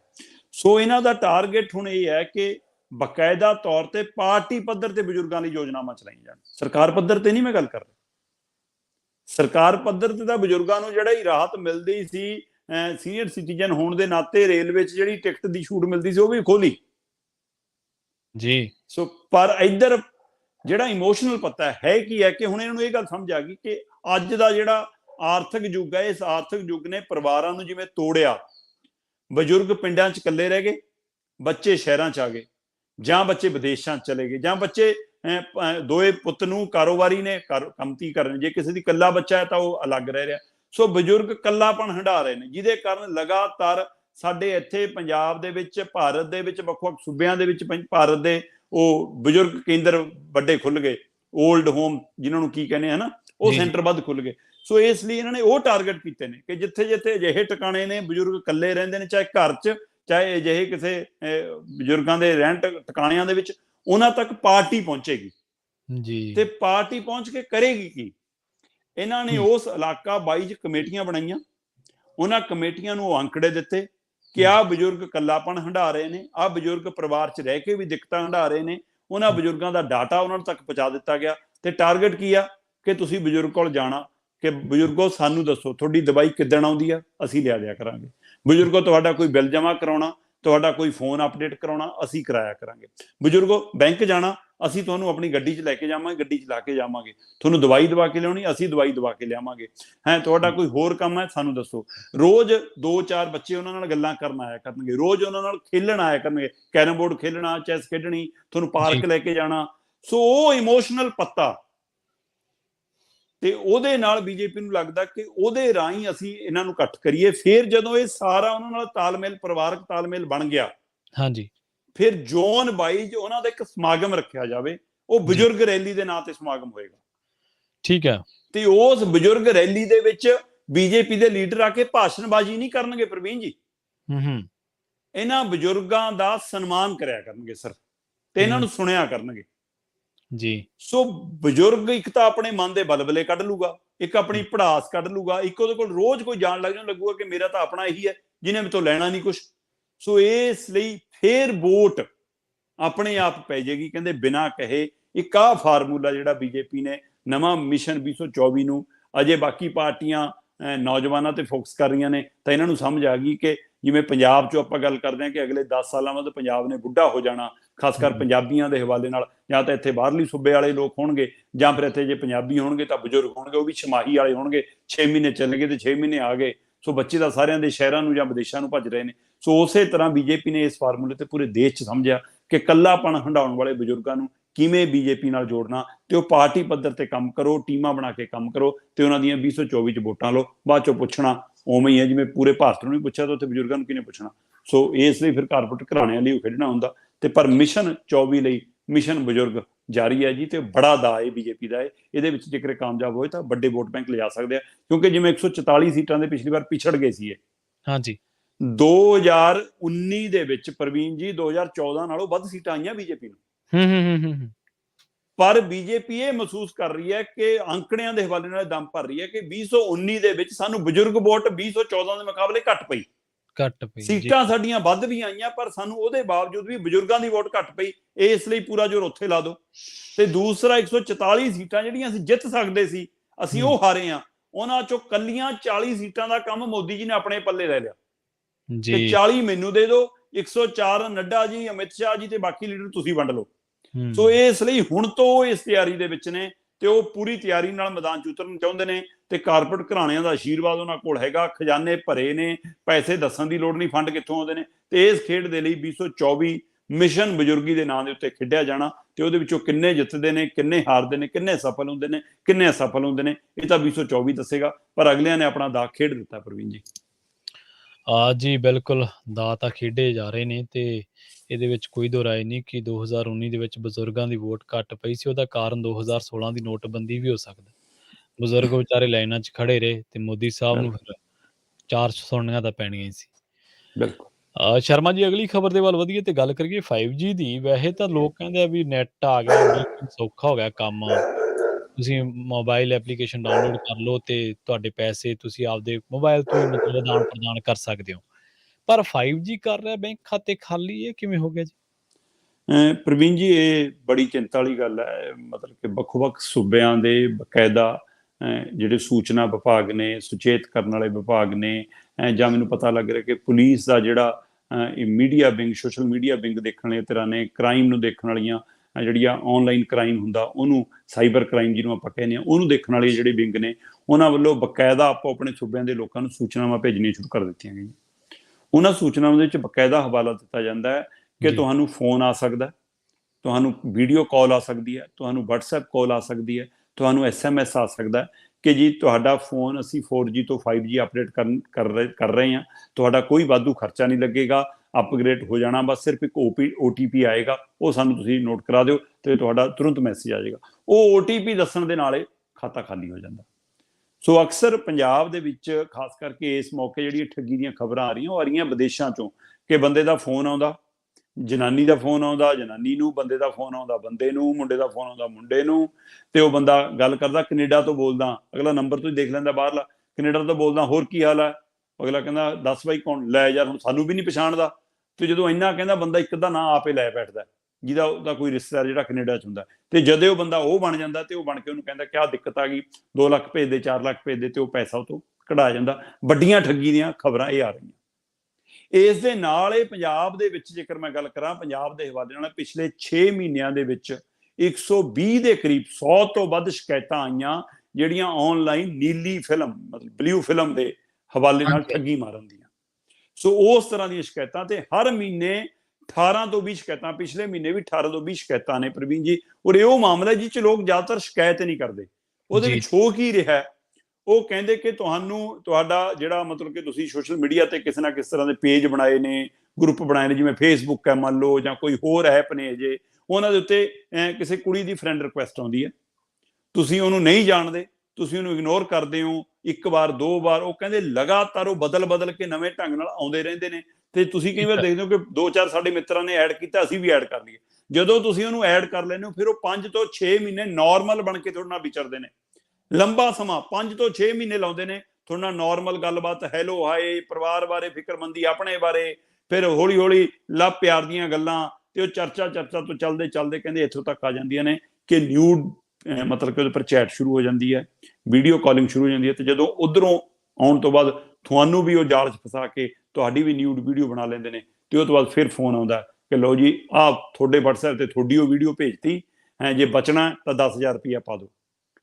ਪਹਿਲਾ ਚੈੱਕ ਉਹ ਇੰਨਾ ਕਿ ਕਰਦੇ ਨੇ ਕਿ 10,000, ਬੰਦੇ ਨੂੰ ਲੱਗਦਾ ਕਿ ਇੰਨੇ ਨਾਲ ਛੁਟਕਾਰਾ ਹੋ ਰਿਹਾ, ਤੇ ਜਦੋਂ 10,000 ਦੇਤਾ, ਉਹ ਤੋਂ ਬਾਅਦ ਸਿੱਧੀ ਗੱਲ 50,000 ਤੇ ਜਾਂਦੀ ਆ, 50,000 ਤੋਂ ਗੱਲ ਸਿੱਧੀ 5 ਲੱਖ ਤੇ ਜਾਂਦੀ ਆ, ਤੇ 50 ਲੱਖ ਤੱਕ ਵੀ ਜਾਂਦੀ ਆ। ਤੇ ਇਸ ਮਾਮਲੇ 'ਚ ਜਾਂ ਤਾਂ ਬੰਦਾ ਪੈਸੇ ਦਿੰਦਾ, ਜਾਂ ਬੰਦਾ ਕਹਿੰਦੇ ਸੁਸਾਈਡ ਕਰਦਾ। ਤੋ ਇਹ ਦੋਏ ਮਸਲਿਆਂ ਦੇ ਵਿੱਚੋਂ ਕੁਝ ਲੋਕ ਹੀ ਹਿੰਮਤ ਕਰਦੇ ਨੇ ਜਿਹੜੇ ਸ਼ਿਕਾਇਤ ਕਰਦੇ ਨੇ, ਤੇ ਇਹ ਸ਼ਿਕਾਇਤ ਕਰਨ ਵਾਲੇ ਪੰਜਾਬ ਦੇ ਵਿੱਚ ਗਿਣਤੀ 18 ਤੋਂ 20 ਹਰ ਮਹੀਨੇ ਹੋ ਗਈ ਹੈ। ਪਿਛਲੇ 6 ਮਹੀਨਿਆਂ 'ਚ 120 ਦੇ ਕਰੀਬ ਸ਼ਿਕਾਇਤਾਂ ਆ ਚੁੱਕੀਆਂ ਨੇ। ਸੋ ਇਸ ਲਈ ਅਜਿਹੀ ਠੱਗੀ, ਤੇ ਹੁਣ ਆ 5G ਵਾਲੀ ਨਵਾਂ ਤਰੀਕਾ, ਇੱਕ ਵਿਦੇਸ਼ੋਂ ਮਿੱਤਰਾਂ ਵਾਲਾ ਨਵਾਂ ਤਰੀਕਾ। ਸੋ ਇਸ ਲਈ ਲੋਕ ਸੁਚੇਤ ਰਹਿਣ ਕਿ ਹੁਣ 5G ਦੇ ਨਾਂ ਦੇ ਉੱਤੇ ਕੋਈ ਅਪਗ੍ਰੇਡ ਲਈ ਕੰਪਨੀਆਂ ਨੇ OTP ਨਹੀਂ ਮੰਗਣੇ। ਸੋ ਇਸ ਲਈ 5G ਦੇ ਨਾਂ ਦੇ ਉੱਤੇ ਜੇਕਰ ਤੁਹਾਨੂੰ ਕੋਈ ਕਾਲ ਆਵੇ, ਕੋਈ ਮੈਸੇਜ ਆਵੇ, ਕੋਈ WhatsApp ਆਵੇ, ਖਾਸ ਕਰਕੇ ਟਾਰਗੇਟ ਕੀਤਾ ਜਾਂਦਾ ਹੈ ਪੜ੍ਹੇ ਲਿਖੇ ਰਿਟਾਇਰਡ ਬੰਦਿਆਂ ਨੂੰ, ਜਿਨ੍ਹਾਂ ਦੇ ਖਾਤਿਆਂ 'ਚ ਪੈਨਸ਼ਨ ਆਉਂਦੀ ਹੈ ਤੇ ਪੈਸੇ ਪਏ ਨੇ। ਸੋਹਣਾ ਬੰਦਿਆਂ ਨੂੰ ਜ਼ਿਆਦਾ ਟਾਰਗੇਟ ਕੀਤਾ ਜਾਂਦਾ ਹੈ। 40 ਤੋਂ ਲੈ ਕੇ 60 ਸਾਲ ਵਾਲੇ ਲੋਕ ਜ਼ਿਆਦਾ ਨਿਸ਼ਾਨੇ ਤੇ ਆਉਂਦੇ ਨੇ। ਪਿੰਡਾਂ ਦੇ ਲੋਕ, ਸਾਊ ਲੋਕ, ਅਫਸਰ ਲੋਕ, ਰਿਟਾਇਰਡ ਇਕੱਲੇ ਰਹਿੰਦੇ ਬਜ਼ੁਰਗ ਲੋਕ ਜ਼ਿਆਦਾ ਨਿਸ਼ਾਨੇ ਤੇ ਆਉਂਦੇ ਨੇ। ਸੋ ਚਾਹੇ ਉਹ ਵਿਦੇਸ਼ ਬੈਠੇ ਮਿੱਤਰ ਦੇ ਨਾਂ ਤੇ ਹੋਵੇ ਕਿ ਉਹਦਾ ਐਕਸੀਡੈਂਟ ਹੋ ਗਿਆ, ਉਹਦੇ ਸੱਟ ਲੱਗ ਗਈ, ਉਹਦੇ ਨਾਲ ਠੱਗੀ ਲੱਗ ਗਈ, ਚਾਹੇ ਮੈਂ ਤੁਹਾਡਾ ਫਲਾਣਾ ਭਤੀਜਾ ਬੋਲਦਾ, ਭੂਆ ਦਾ ਮੁੰਡਾ ਬੋਲਦਾ, ਚਾਚੇ ਦਾ ਮੁੰਡਾ ਬੋਲਦਾ, ਚਾਹੇ ਤੁਹਾਨੂੰ ਉਹ ਕਹਿਣ ਕਿ ਅਸੀਂ 5G ਤੁਹਾਨੂੰ ਅਪਡੇਟ ਕਰ ਰਹੇ ਹਾਂ, ਚਾਹੇ ਤੁਹਾਨੂੰ ਕਹਿਣ ਤੁਹਾਡੇ ਨਾਲ ਚੈਟ ਕਰਨੀ ਹੈ, ਵੀਡੀਓ ਬਣਾਉਣੀ ਆ, ਅਜਿਹੇ ਸਾਰੇ ਪਹਿਲੂਆਂ ਤੇ ਕਿਤੇ ਵੀ OTP ਨਹੀਂ ਦੇਣਾ, ਤੇ ਕਿਤੇ ਵੀ ਅਣਜਾਣ ਨੰਬਰ ਤੋਂ ਵੀਡੀਓ ਕਾਲ ਨਹੀਂ ਚੱਕਣੀ। ਸੋ ਜੀ ਇਸ ਲਈ ਲੋਕ ਸੁਚੇਤ ਰਹਿਣ। ਠੱਗੀਆਂ ਦੇ ਬੜੇ ਤਰੀਕੇ ਨੇ, ਸੋ ਬਚਣ ਦਾ ਜਿੱਥੋਂ ਜਿੱਥੋਂ ਬਚ ਸਕਦੇ ਹੋ, ਘੱਟ ਐਪ ਵਰਤੋ, ਘੱਟ ਇਹਨਾਂ ਚੀਜ਼ਾਂ ਨੂੰ ਵਰਤੋ, ਬਚਾ 'ਚ ਬਚਾਏ। ਜੀ ਜੀ ਜੀ ਸ਼ਰਮਾ ਜੀ, ਬਹੁਤ ਬਹੁਤ ਧੰਨਵਾਦ ਤੁਹਾਡਾ ਇਹਨਾਂ ਖਾਸ ਜਾਣਕਾਰੀਆਂ ਦੇ ਲਈ। ਜੀ ਸੋ ਪ੍ਰੋਗਰਾਮ ਖਬਰ ਤੇ ਨਜ਼ਰ ਦੇ ਵਿੱਚ ਆਪਾਂ ਇਹਨਾਂ ਜਿਨ੍ਹਾਂ ਖਬਰਾਂ ਨੂੰ ਲੈ ਕੇ ਚਰਚਾ ਕੀਤੀ ਹੈ। 5G ਦੇ ਬੈਂਕ ਖਾਤੇ ਖਾਲੀ ਕਰ ਰਿਹਾ ਭਾਜਪਾ ਦਾ ਮਿਸ਼ਨ ਬਜ਼ੁਰਗ, ਦੀਪਕ ਟੀਨੂ ਪੰਜਾਬ ਤੋਂ ਵਿਦੇਸ਼ ਪਹੁੰਚਿਆ, ਪਰਾਲੀ ਦੇ ਮੁੱਦੇ ਤੇ ਪੰਜਾਬ ਸਰਕਾਰ ਦਾ ਜਜ਼ਬਾਤੀ ਤੇ ਧਾਰਮਿਕ ਪੱਤਾ, ਸਰਕਾਰ ਪੰਜਾਬ ਦੀ ਫੇਰੇ ਗੁਜਰਾਤ ਦੇ ਵਿੱਚ ਤੇ ਉੱਥੇ ਜਿਹੜੀਆਂ ਦਿੱਕਤਾਂ ਆ ਰਹੀਆਂ ਨੇ, ਪਰ ਕੀ ਕਰਨ, ਜਿਹੜੇ ਕੈਬਨਿਟ ਵਾਲਾ ਲੋਲੀਪੌਪ ਦਿੱਤਾ ਹੋਇਆ ਉਹ ਚੂਸਣਾ ਪੈਂਦਾ। ਖੈਰ ਆਪਾਂ ਪ੍ਰੋਗਰਾਮ ਨੂੰ ਇੱਥੇ ਹੀ ਸਮਾਪਤ ਕਰਦੇ ਹਾਂ। ਜੁੜੇ ਰਹੋ ਪੰਜਾਬੀ ਰੇਡੀਓ USA ਦੇ ਨਾਲ, ਤੇ ਆਖਿਰ ਦੇ ਵਿੱਚ ਇੱਕ ਵਾਰ ਫਿਰ ਤੋਂ ਤੁਹਾਨੂੰ ਸਭ ਨੂੰ ਪਿਆਰ ਸਤਿਕਾਰ ਸਹਿਤ ਸਤਿ ਸ਼੍ਰੀ ਅਕਾਲ।